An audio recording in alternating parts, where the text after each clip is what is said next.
दोस्तों, आज की कहानी है सौतेली माँ। ऑफिस से आते ही संजय ने जब देखा कि उसकी माँ गायत्री जी खाना बना रही हैं तो उसने पूछा, अरे माँ, तुम खाना क्यों बना रही हो? पुष्पा कहाँ है? लेटी है अपने कमरे में, आज बीमार हो गई है। क्या करूँ? खाना तो मुझे ही बनाना पड़ेगा ना। ना बनाऊंगी तो खाओगे क्या? पुष्पा बीमार है, क्या हुआ उसे? तुम ही देखो क्या हुआ है। मैं खाना बनाऊं या जाकर देखूं? गायत्री जी गुस्से में बड़बड़ाते हुए बोली, हाँ ठीक है, मैं देखता हूँ। लेकिन फिर नंदिनी कहाँ है? नंदिनी भी तो खाना बना सकती है ना। बस मेरा तो यही काम रह गया है कि मैं बारी बारी से सबके यहाँ जाकर बोलूं, खाना बना दो, खाना बना दो। तुम्हें खाना बनाने से मतलब है, कपड़े बदल कर आओ, खाना खाओ। मुझसे ज़्यादा हिसाब किताब मत रखो। आज गायत्री जी कुछ ज़्यादा ही गुस्से में लग रही थी। माँ की बात सुन संजय अपने कमरे में जाता है। पुष्पा को लेटे हुए देखा। पूछता है, पुष्पा क्या बात है? तुम्हारी तबीयत ठीक नहीं है? तुमने मुझे बताया नहीं क्या हुआ है? जैसे ही पुष्पा के सर पर संजय ने हाथ रखा, सर तवे की तरह गरम तप रहा था। संजय ने कहा, पुष्पा तुम्हें बहुत तेज बुखार है। तुमने मुझे एक बार भी बताया नहीं और चुपचाप लेटी हुई रो रही हो। कम से कम एक बार फोन तो कर दिया होता। और तुम रो क्यों रही हो? कहीं सर दर्द भी हो रहा है क्या? पति की प्यार भरी बातें सुनकर पुष्पा और भी रोने लगती है और कहती है, मुझे कहीं भी दर्द नहीं है, लेकिन मुझे माँ जी की बातों से बहुत तकलीफ हो रही है। आप देख रहे हैं ना कि मुझे कितनी तेज बुखार है। इसके बावजूद भी माँ जी जब से किचन में खाना बनाने के लिए घुसी हैं, इतना तेज तेज मुझ पर चिल्लाई जा रही है, गुस्सा हो रही है कि मैं बीमार कैसे पड़ गई। मैं इंसान नहीं हूँ, मैं बीमार नहीं पड़ सकती। अब संजय को समझ में आया कि माँ इतने गुस्से में क्यों थी। तो इसमें गुस्सा होने वाली कौन सी बात थी? और वैसे भी माँ को खाना बनाने की ज़रूरत ही क्या थी?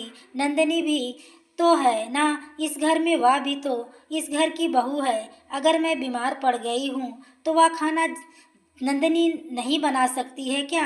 आप जानते हैं ना, एक तो नंदनी काम नहीं करना चाहती है, दूसरे माँ जी खुद नहीं चाहती हैं कि वह काम करे। जब माँ घर जी नहीं चाहती हैं कि नंदनी काम करे तो भला उसे क्या पड़ी है कुछ करने की? आपने कभी आज तक उसे देखा है कि किचन में आकर कभी किसी टाइम का भी पूरा खाना बनाया हो? कभी दाल चावल बनाकर चली जाएगी, कभी सबको चाय बनाकर देकर चली जाएगी, लेकिन माँ जी की एक बार भी नहीं बोलती। और आज जब मुझे इतना तेज बुखार आया है तो माँ जी मेरे ही ऊपर चिल्लाई जा रही हैं। मुझे एक बार देखने की बजाय मुझे गालियाँ दे रही हैं। कहते हुए रो पड़ी थी पुष्पा। सच में अब तो यह रोज का ही नाटक हो गया था। जब भी अगर कभी भी पुष्पा बीमार पड़ जाती तो घर में यही हाल होता था। माँ खाना बनाती, नंदनी अपने कमरे में आराम से सोई रहती और माँ जी जब तक खाना बनाती रहती तब तक लगातार पुष्पा को गुस्से में बड़बड़ाती रहती। नंदनी को भी इस घर में आए 2 साल हो गए थे, लेकिन गायत्री जी कभी भी उससे घर का कोई काम नहीं करवाती थी, क्योंकि नंदिनी उनकी अपनी सगी बहू जो थी। संजय 5 साल का था तो उसकी माँ अचानक ही बीमार हुई और फिर 5 साल के मासूम संजय को रोता हुआ छोड़ इस दुनिया से चली गई। संजय छोटा था, इसलिए सब लोगों ने संजय के पापा की दूसरी शादी एक गरीब घर की लड़की गायत्री जी से कर दी। सबको यह लगा कि गरीबी इसने अच्छे से देखी है, इसके अंदर संस्कार भी होंगे, यह संजय को अच्छी तरह से संभाल लेगी। 2 साल बाद गायत्री जी का भी एक बेटा हुआ। समय अपने हिसाब से चल रहा था, सब कुछ चल रहा था। संजय और सूरज अब दोनों ही शादी के लायक हो गए थे। गायत्री जी ने सबसे पहले संजय की शादी कर संजय की पत्नी पुष्पा ने आते ही पूरा घर संभाल लिया था। पूरी तरह से उसने गायत्री जी को घर के कामों से फ्री कर दिया था। तब तक भी सब कुछ सही था, लेकिन जैसे ही गायत्री जी ने अपने बेटे सूरज की शादी की, बहू के आते ही जाने बहू के मोह माया जो भी कह ले, गायत्री जी के अंदर ऐसा भर आया कि गायत्री जी अपनी बहू को कभी कोई काम करने ही नहीं देती। घर का सारा काम पुष्पा ही अकेले करती थी। जो 2-3 महीने बाद जब पुष्पा अपने साथ किचन में से नंदिनी को बुलाती तो गायत्री जी तुरंत उससे कहती, अरे नहीं नहीं पुष्पा, नंदिनी को मत बुलाओ, आज उसे चक्कर आ रहा है। वह सुबह ही मुझसे कह रही थी, बिल्कुल ही खड़ी नहीं हो पा रही है। बेचारी पुष्पा सास की बातें सुन चुप हो जाती। इधर नंदिनी का जब भी मन करता तो वह किचन में आती, या तो दाल चावल बनाकर चली जाती या फिर सबको चाय बनाकर ही देकर चली जाती। मतलब नंदिनी जो भी करना था वह अपने मन से ही करना था। घर की कोई भी जिम्मेदारी उसे कभी भी समझ में नहीं आई। यहाँ तक कि आज पूरा 2 साल हो गया उसको आए हुए। इस 2 साल में उसने कभी भी एक टाइम का भी खाना अकेले नहीं बनाया होगा। और आज पुष्पा जब भी नंदिनी को काम में हाथ बटाने के लिए बुलाना चाहती तो पुष्पा से पहले ही गायत्री जी कहने लगती, कभी उसकी बीपी लो हो जाती है तो कभी इसे चक्कर आने लगता है, कभी उसे दर्द होने लगता है। मतलब कोई ना कोई बीमारी नंदिनी को लगातार बनी ही रहती थी। गायत्री जी के हिसाब से, जिसके चलते वह बस अपने कमरे में ही चुपचाप लेटी रहती थी। जब उसका मूड होता तो खाना सबके साथ बैठकर खा लेती, नहीं तो ज़्यादातर वह अपने कमरे में ही खाती थी। पुष्पा जब भी गायत्री जी से कहती, माँ जी, नंदिनी कब तक ऐसे ही कमरे में बंद रहेगी, उसे थोड़ा बहुत अब घर के कामों में भी हाथ बटाना चाहिए, तो तुरंत ही गायत्री जी पुष्पा के ऊपर ही गुस्सा हो जाती। तो तुम क्या चाहती हो, उसकी तबीयत खराब हो तो उसे बुलाकर काम करवाऊं? तुम्हें देखा नहीं जा रहा क्या? अब तक सो तुम अकेले ही काम कर रही थी, अब उसको देखकर तुम्हें जलन होने लगी है। वह बीमार है, तकलीफ में है, इसके बावजूद भी तुम्हें काम की पड़ी है। एक बार भी तुमने उसे पूछा जाकर कि वह कैसी है? पुष्पा इतनी भी बच्ची नहीं थी कि जो अपनी सास की बातें नहीं समझ पाती। 1 मिनट के लिए संजय भले ही अपनी माँ को माँ समझे, लेकिन पुष्पा तो बहुत चालाक थी। उसे पता था कि गायत्री जी संजय की सौतेली माँ हैं। वह बस संजय और मुझे इस्तेमाल कर रही हैं। संजय पूरे घर के खर्च अकेले उठाते हैं और मैं पूरा दिन काम करती रहती हूँ। बैठे बिठाए माँ जी को एक अच्छा खासा नौकर मिला हुआ है, फिर भला वह और उनकी बहू काम क्यों करेंगे? ज़्यादातर तो सगी सास में भी नहीं पटती है। यह रिश्ता ही ऐसा होता है। लेकिन गायत्री जी तो सौतेली सास थी, फिर वह रिश्ता इतना उलझा हुआ कैसे हो सकता? गायत्री जी बहुत ही शातिर दिमाग की थी। वह दिमाग से बहुत काम करती थी। संजय के सामने जितने ही प्यार और अपनेपन से बातें करती, पुष्पा के साथ संजय के पीठ पीछे उतनी ही तीखी बातें करती थी। गायत्री जी के हिसाब से पुष्पा कभी बीमार नहीं हो सकती और उनकी बहू नंदिनी वह भी कभी ठीक नहीं हो सकती। आज जब पुष्पा को बुखार हो गया तो गायत्री जी नंदिनी को खाना बनाने की बोलने की जगह खुद ही खाना बनाने लगी। और जब संजय ने माँ को खाना बनाता हुआ देखा तो पूछा, माँ, नंदिनी कहाँ है? तो गायत्री जी ने साफ साफ कह दिया कि उसे चक्कर आ रहा है, वह उठ भी नहीं पा रही है।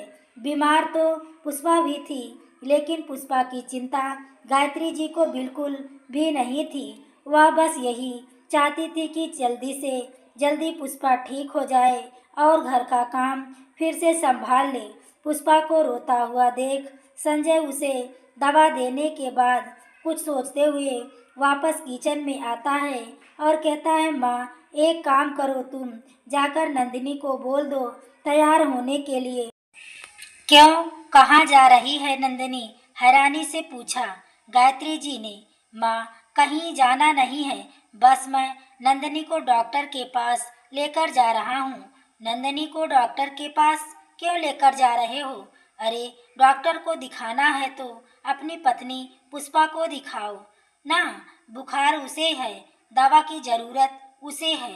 माँ, पुष्पा को एक दो गोलियां दे दूंगा तो वह वैसे ही सही हो जाएगी। उसे ज़्यादा डॉक्टर को दिखाने की ज़रूरत नहीं है, लेकिन सबसे ज़्यादा ज़रूरत तो नंदिनी को ही है डॉक्टर की, क्योंकि वह जब से आई है रोज ना कोई बीमारी उसकी बनी रहती है। कभी बीपी लो हो जाती है तो कभी चक्कर आते हैं, कभी खड़ी नहीं हो पाती है, कभी दर्द होता है।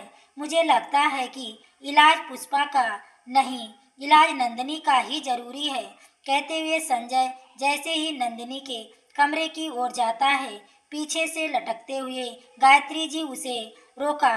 अरे नहीं, कहीं नहीं जा रही है। मैंने कहा ना कि तुम पुष्पा पर ध्यान दो। माँ, तुम इतना ज़्यादा परेशान क्यों हो रही हो? तुम्हें तो खुश होना चाहिए ना कि कम से कम कोई है जो नंदिनी की फिक्र कर रहा है।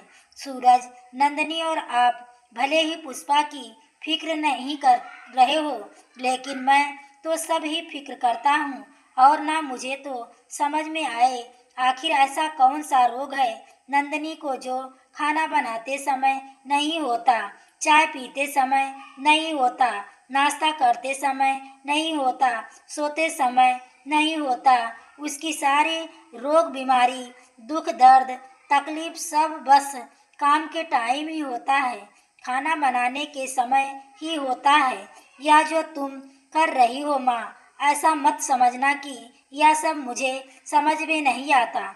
आपके मन में चाहे बहू आने के बाद कुछ अलग ही भावनाएं आ रही हैं, लेकिन मेरे लिए तो आप मेरी सगी माँ के जैसी ही हो। एक बात मैं आपसे कहना चाहता हूँ, जो आप या खेल खेल रही हो, मेरी बहू पराई बहू, या एक दिन आपके लिए ही बहुत ही नुकसानदायक होगा। दूर की बात करें तो एक ना एक दिन इस घर का बंटवारा तो होगा ही, क्योंकि सूरज और नंदनी की हरकत से वह ज़्यादा दिन तक नहीं चल पाएगी।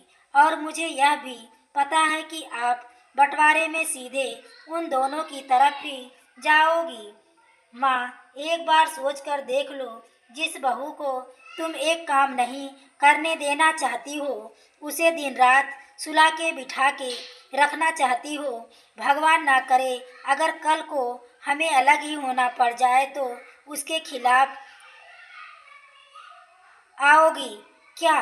तुमने कभी उसकी आदत बना रखी है, आगे चलकर तुम्हारी सेवा करेगी। वह क्या आपको दो रोटी बनाकर दे पाएगी? आपको अभी भले ही मेरी बात समझ में नहीं आ रही होगी, लेकिन मेरी बातों को जरा गौर से समझना। नंदिनी का यह आराम कहीं आपके लिए हराम ना हो जाए। माँ, आज फैसला कर ही लो, या तो अपने हिसाब से काम का बंटवारा कर दो, या फिर मैं ही कर देता हूँ। हो सकता अगर मैंने कुछ किया तो आपको बुरा लगेगा, इसलिए सब कुछ मैंने आपके ऊपर छोड़ दिया है। मेरी बातों को गौर से समझना और सोचना, इसके बाद जो भी फैसला होगा बहुत ही सोच समझ कर करना। मैं सब कुछ आपके ऊपर छोड़ रखा है। या तो आप कल से नंदनी को काम पर लगाओगी, या फिर कल से मैं पुष्पा को बस एक टाइम खाना बनाने के लिए बोलूँगा। एक टाइम का खाना, नाश्ता, चाय, बर्तन सब कुछ पुष्पा के जिम्मे रहेगा। दूसरे टाइम का सारा कुछ नंदनी के। अगर नंदिनी खाना बनाएगी तो सब लोग खाना खाएंगे, नहीं तो बिना खाए ही रहेंगे। तब तक जब तक नंदिनी खाना नहीं बनाएगी।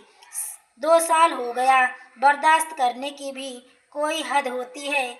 आज संजय का ऐसा रूप देखकर गायत्री जी वाकई में डर गई थी। उन्होंने कुछ बोला तो नहीं, लेकिन बड़बड़ाते हुए संजय को सुनाते हुए नंदिनी के कमरे में जाती हैं और कहती हैं, नंदिनी बहू, खाना बना दो, नहीं तो कोई नहीं खाएगा। अब चाहे तुम बीमार रहो या जो भी रहो, आखिर इन लोगों ने दिखा दिया ना अपना असली रूप। सास की बातें सुन नंदिनी चुपचाप जाकर किचन में लग गई और गायत्री जी गुस्से में संजय को घूरते जा रही थी, लेकिन संजय को भी उसे उनके घूरने का कोई असर नहीं पड़ रहा था। प्यार से या गुस्से में, जैसे भी हो, घर का काम तो चल रहा है। कम से कम नंदिनी कमरे से बाहर तो निकली। एक टाइम के खाने की जिम्मेदारी अब उसके ऊपर गई। चाहे हंस के बनाए, चाहे रो के बनाए, चाहे बीमारी में बनाए या स्वस्थ होकर बनाए, बनाना तो पड़ेगा ही। क्योंकि आज संजय ने पहली बार गायत्री जी से गुस्से में बोला था। गायत्री जी ने संजय का गुस्सा देखा, उसकी बातें सुन गायत्री जी सोचने के लिए मजबूर हो गई, कहीं सच में संजय की बातें सच न निकल जाए। इसलिए नंदिनी को घर के कामों में लगाए रखना जरूरी समझी। धीरे धीरे गायत्री जी का व्यवहार पुष्पा के प्रति बदलने लगा। दोस्तों, आपको यह कहानी कैसी लगी? कमेंट में अपनी राय जरूर दें। कहानी अच्छी लगी हो तो लाइक और शेयर करें। चैनल पर पहली बार आए हो तो चैनल को सब्सक्राइब करें। आगे के नोटिफिकेशन के लिए बेल आइकन को जरूर प्रेस करें। पूरी वीडियो देखने के लिए आपको तहे दिल से धन्यवाद।